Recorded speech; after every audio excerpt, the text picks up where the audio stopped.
One more So our word. next definition is going to be the antithesis or the opposite of exegesis. And this is what a pastor should never do. This is what you in your own personal study should never do. But sadly, it does happen. And that's called an eisegete or an eisegesis.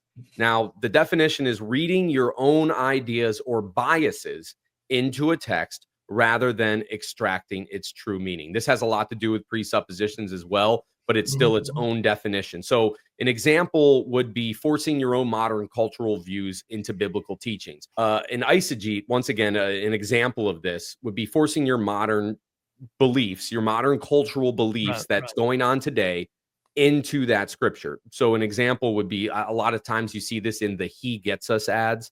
And I heard somebody talk about this where they tried to make the reference that Jesus was a refugee, citing when Jesus had to go into Egypt in exile. We're not really exile, but he had to go in hiding. Yeah, when Herod was running around killing all those babies, you know. So they tried to use that, and they read into the text thinking that this means immigration should be perfectly okay in every situation, no matter what. And of course, they had a political agenda tied to that, saying America needs to basically open up their borders was more than that, this is the biblical thing to do. You know, that is an eisegete.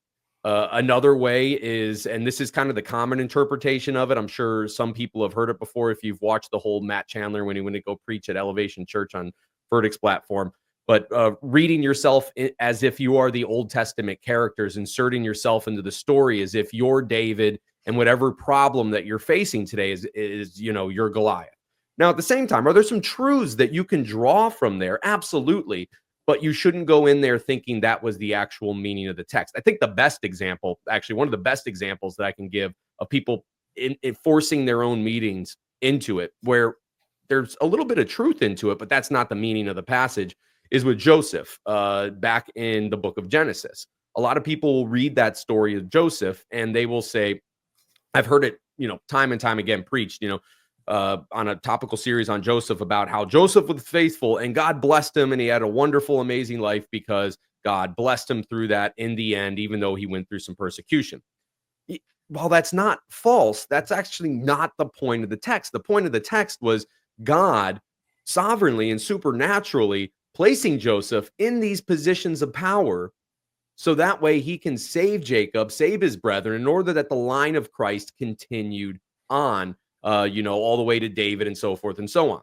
So once again, an eisegete is where you read basically what you want the text to say. You're reading yourself into it, or you're reading your own modern and cultural views into it. And that's not a biblical way of doing it. Jonathan, anything to add there? And it's funny because I was thinking that He Gets This thing too. It stinks, but I get it. I mean, they're using the platform, and I can tell it's not exactly where it's supposed to be because it doesn't get challenged. Mm-hmm. They place way too much of an emphasis on Jesus' grace, which it's there. Yeah. But remember, what did Jesus say when he gave grace? Go and sin no more. Right. You know, it was always prefaced with that. It was never, you're good enough as you are. Just come follow me. No, it's stop being who you are. And follow me. The idea that putting yourself in the Old Testament, we'll get into that another day because I mean, I don't think that, you know, me one for one, but I think it's an example that he can get through it. I can get through it. Like to put yourself in that regard to say, like when something's coming down at you, you're to do the right thing. Okay.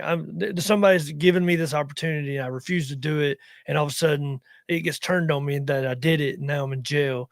And at the end of it, I'm like, yeah, Joseph just went through that too. And it's not that I'm Joseph. It's just that it's an example that I can be there too. And I understand where you're coming from. I get that. I'm not saying that what they're doing is right, but I also say, a lot of times I wonder if that's what their intent was and they were just using it to really drive it home. But anyway, we can get into that later. I understand what you're saying though.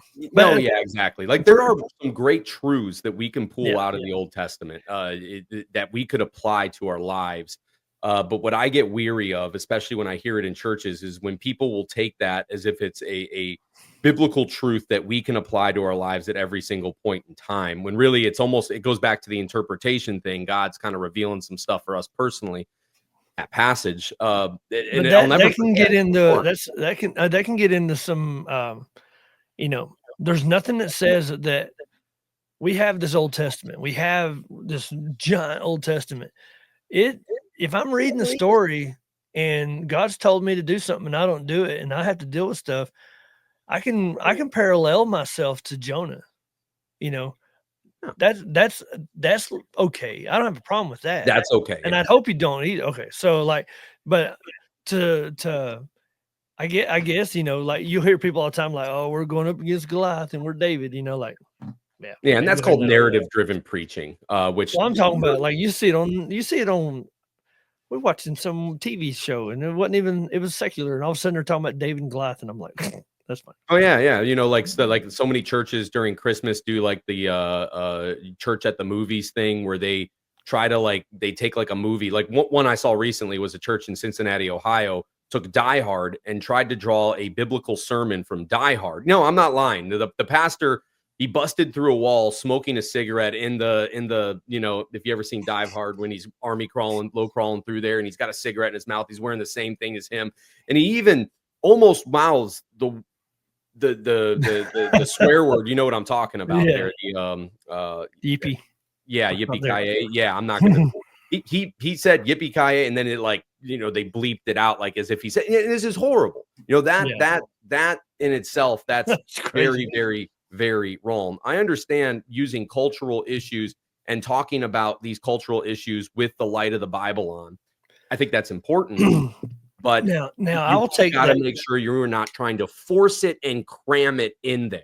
Like, how do I make this say what I want it to say? That I just wanted to say. I have a question that I think pastors just need to make sure, and you and as yourself, this is really like for you or the reader. You always bring up the examples, pastors, but you as yourself when you're reading the Bible, and this is where a lot of secondary disagreements stem from, is people using that eisegete and placing their cultural and modern views into that scripture in light of it. There's a new Bible that's recently out there. I don't know if some people have heard of it. It's called the Upside Down Kingdom Bible. It's written by Zondervan. It's in the NIV, and the entire Bible is predicated. Yeah, Zondervan's a publishing company. They don't write it. Yes, they didn't write the NIV, but they published the notes that go in this. And all the notes are basically dealing with modern cultural issues. And Mike Weiner has a review on it if you want to go check him out.